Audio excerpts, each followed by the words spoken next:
ನಮಸ್ಕಾರ ಸ್ನೇಹಿತರೆ, ನಮ್ಮ ಸರಣಿಯ 27ನೇ ದಿನಕ್ಕೆ ಸ್ವಾಗತ. ನಿನ್ನೆ ನಾವು ಗೋಲೋಕದ ದಿವ್ಯ ದರ್ಶನವನ್ನು ಪಡೆದೆವು. ಇಂದು ಬೃಂದಾವನದ ಮೇಲೆ ಬಂದ ಮತ್ತೊಂದು ಭೀಕರ ಆಪತ್ತಿನ ಬಗ್ಗೆ ತಿಳಿಯೋಣ. ಕಂಸನು ಕಳುಹಿಸಿದ ಅರಿಷ್ಟಾಸುರ ಎಂಬ ರಾಕ್ಷಸನು ಒಂದು ಬೃಹತ್ ಹೋರಿಯ ರೂಪ ಧರಿಸಿ ಬರುತ್ತಾನೆ. ಅವನು ಗುಟುರು ಹಾಕುವಿಕೆಗೆ ಪರ್ವತಗಳೇ ನಡುಗುತ್ತಿದ್ದವು. ಆದರೆ ಈ ರಾಕ್ಷಸನ ಸಂಹಾರ ಕೇವಲ ಒಂದು ಯುದ್ಧವಾಗಿರಲಿಲ್ಲ.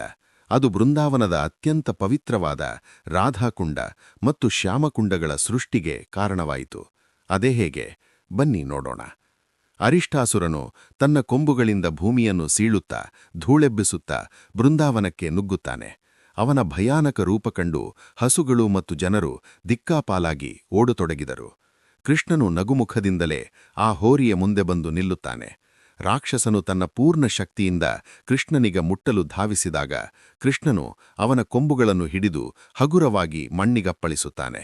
ಕೃಷ್ಣನ ಒಂದು ಏಟಿಗೆ ಆ ಮಹಾಬಲಿಷ್ಠ ರಾಕ್ಷಸನು ಪ್ರಾಣಬಿಡುತ್ತಾನೆ.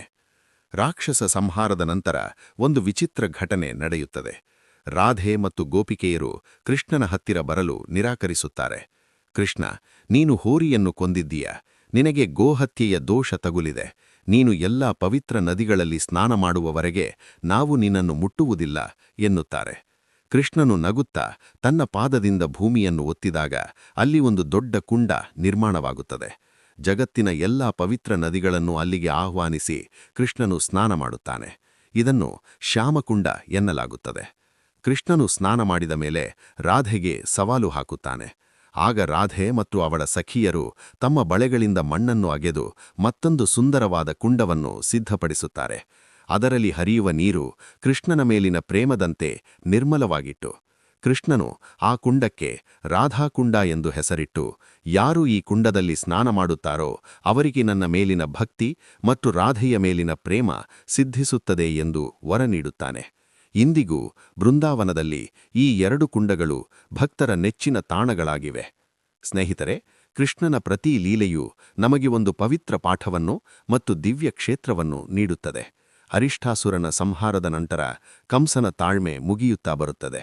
ಅವನು ಈಗ ಕೃಷ್ಣನನ್ನು ಕೊಲ್ಲಲು ತನ್ನ ಕೊನೆಯ ಮತ್ತು ಅತ್ಯಂತ ಕ್ರೂರ ರಾಕ್ಷಸನನ್ನು ಕಳುಹಿಸುತ್ತಾನೆ. ಆ ಕೇಶಿ ಎಂಬ ಕುದುರೆ ರೂಪದ ರಾಕ್ಷಸನ ಕಥೆಯನ್ನು ನಾವು ನಾಳಿನ 28ನೇ ದಿನದ ಭಾಗದಲ್ಲಿ ನೋಡೋಣ. ವಿಡಿಯೋ ಲೈಕ್ ಮಾಡಿ ಮತ್ತು ಜೈ ಶ್ರೀ ಕೃಷ್ಣ ಎಂದು ಕಮೆಂಟ್ ಮಾಡಿ. ಧನ್ಯವಾದಗಳು.